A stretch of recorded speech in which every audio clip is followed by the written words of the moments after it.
EPAWA meteorologist Bobby Martich here with your outlook for January 5th, 2024. The Friday video forecast is proudly sponsored by our friends at McCall Collective Brewing. McCall is a family-owned and operated brewery with 2 locations in the Lehigh Valley. Their original Southside Allentown location is at 102 East Susquehanna Street. And their second location, McCall Collective Tap House in Trexlertown, is located at 7743 Hamilton Boulevard. Both locations are open 7 days a week and have a full food menu, plenty of beer to choose from for both dine-in or takeout, along with local wine and cocktails. New beer releases this week, including a returning favorite, German Pilsner. That's interesting. New beer releases are just about every single week, so check that out for details about that and all of their upcoming events. Visit their Facebook page or to place online orders. Visit their website, McCallCollectiveBrewing.com. Proud sponsors of the Friday video forecast. So again, winter storm coming in this weekend. We're going to have a lot to talk about with that. And there's one behind that too. But I'm going to show you a little bit of what could pose a little bit of surprise here from the first call map that we put out on Thursday evening to what might transpire possibly in the next update. Okay, so today is high pressure in control of our weather, sitting right over top of the region. So a mostly sunny day today, seasonably chilly, 36 to 40 is the spread across the region, pretty tight of a spread. But you see the spread tomorrow goes in 2 completely different directions. One is the low end there is 34, high end is 46. Well, that 46 is going to be down here in our southeastern areas. We're expecting rain. It's going to be a totally different world when you go up in the interior and you're seeing snow. And remember, that's the high for the day. Once it starts snowing, the temperatures, you get some evaporational cooling and temperatures fall. So that's not necessarily meaning that, well, it's above freezing. That's not going to stick. It just may when it first starts out. You might get, this will come in during the afternoon. So you rise up to 34, 35, 36, right? And then it comes down after that point once it starts snowing and you get the snow cooling the column. That's how that works. It's evaporational cooling. And here's that system. We talked about this in length and detail over the last couple of days of what is this going to do. Since the beginning, since I could not do the Weather Weeklies video on Sunday, and Monday we were closed to be released for public operations. So the first video, I had no video Monday. So the next video I did was Tuesday. Ever since that video we did on Tuesday, I've been saying the same thing over and over again. We talked about the fall line. We talked about the rain-snow line.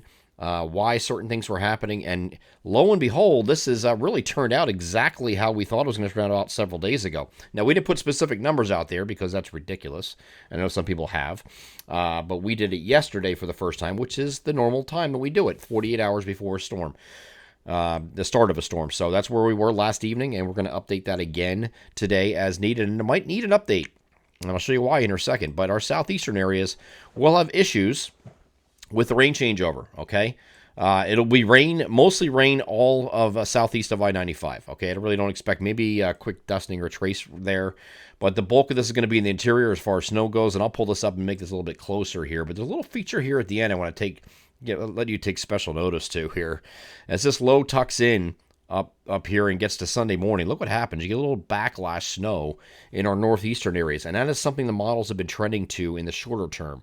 So we're going to have to watch out for that. This is a cold conveyor belt. This is called. You have an area low pressure sitting like this, and you have this cold conveyor belt going across like that over the top of it, and it's sneaking back into like places like northeast PA, maybe parts of the Lehigh Valley even, and northern New Jersey. So those areas there, I think you might have a little surprise in there.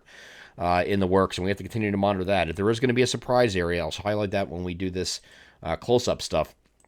This does look like it's going to start late morning already, possibly in our southern, south central PA areas, and then the rest of us is going to be kind of early to mid-afternoon for a start. Up here in the far northeastern areas, might be more like late afternoon that you get the start of the snow moving in, but this is going to come in, and it keeps targeting these same areas. Now look. If you see here, southeast of I-95 is primarily rain, right? You do get some rain coming into parts of interior southeast PA. And we talked about where the fall line was, and I drew another line above it. I said, well, you're probably going to have some mixing issues in between there. Well, guess what? That's what's happening. And you'd have mostly snow up here. Guess what? That's probably happening, okay? When we did our snow map, which I'll show you in a second, it kind of followed that same general idea and theme that we were dealing with for the last couple of days. Models are going back and forth. We're like, just wait till these sort themselves out. And they do. And they did. But the snow goes through the just past midnight time frame, and then when you get into Sunday morning, there is still some wraparound snow and snow showers is going to be taking place in our northern, northeastern areas, especially. It's hard to say how far southwest that's going to get, but there is some snow shower activity up in this area, still continuing into Sunday morning at the very least. It might continue a little longer than that too. We'll see. But that's kind of like the wild card that I talked about in the weather alerts discussion, if you did read that. Here's the NAM, and this is the 3-kilometer NAM. We're not using this for synoptic snowfall totals because it does some ridiculous things, but we can use it for timing, and we can see the intensity of snow and where the rain-snow line is. And I'll tell you what, the NAM this evening is not really thrilled about getting this too far to the north, so it's really having a colder solution. So there might be areas that are on the fringe here, like right here in the southeast PA areas that might get, which are right in here. These areas right in here in the fringe areas, you might get some surprises in there. Maybe not that far south. I don't think it's going to be that far south. But you get my point.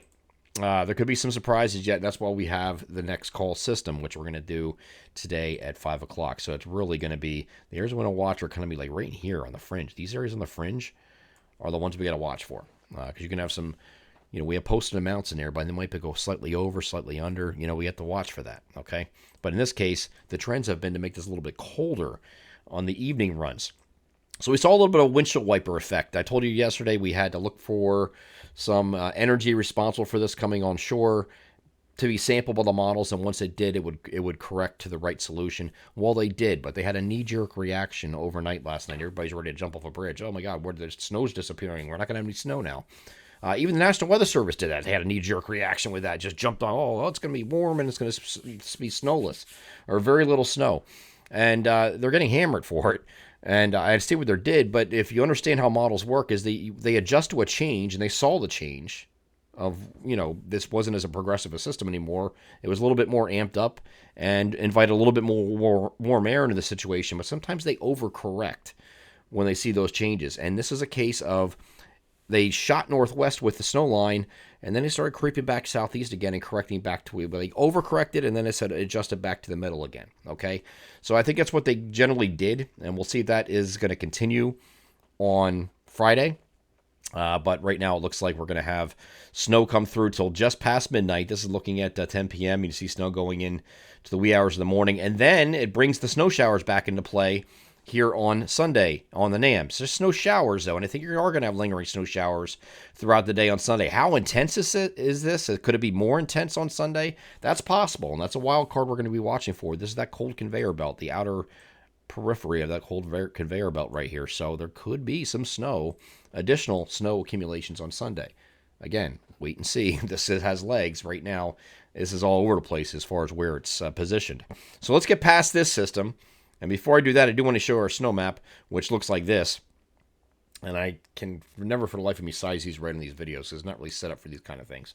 But this is the fringe areas right in here. So this gray area, we have a Cody New-inch rain just down here in area A. And this is the actual map. This is not the parody map that I put up here on Facebook yesterday. And yes, I did create that.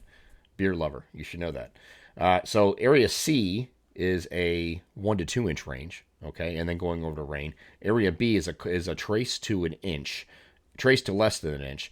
Area D, when you get up here by Quakertown, Southern Lehigh, Southern Berks, that is a 2 to 4 inch range before going over to snow, or going over to rain. So we do think some rain gets up at least to that level. It's this area right in here, the Northern Lehigh Valley, we have 4 to 6. I'll tell you what, if you have there might be an opportunity for some of these areas in here to overperform when you get up in here. So if there's going to be an area that's going to overperform, it's probably going to be right in there, somewhere in there. We'll see. We'll see what it does. And the trends this evening have been like Lehigh Valley points north and northeast, doing a little bit better and a little bit more snow in those areas that we have indicated on our map. If that's the case, we'll adjust on Friday. Okay. So just to show you where that was, and this is a solid 6 to 8 in area F, which is the medium blue. And of course, E is 4 to 6, like we just said, and then area G is the best potential to receive 10 inches. That might actually be a foot in some areas. That's not out of the question either. So let's get beyond this system. I want to talk about the next one. The next one is another chance for a high impact system. Different form, however. High pressure and control of the weather Monday means we're back to mostly sunny skies. Then we're going to have a warming trend ahead of this next system. It did look like there was a chance for a wintry start. I do think there still is, but it's going to be our far northern interior areas, probably out by like Lock Haven, Williamsport, far northern Pennsylvania, when you get above Wilkes-Barre and Scranton, up in those areas, there's a chance that you start off with a few flakes or something, nothing really big, but then going over to rain. So it'll be showers during the day, and then going over to periods of rain, especially overnight into Wednesday morning.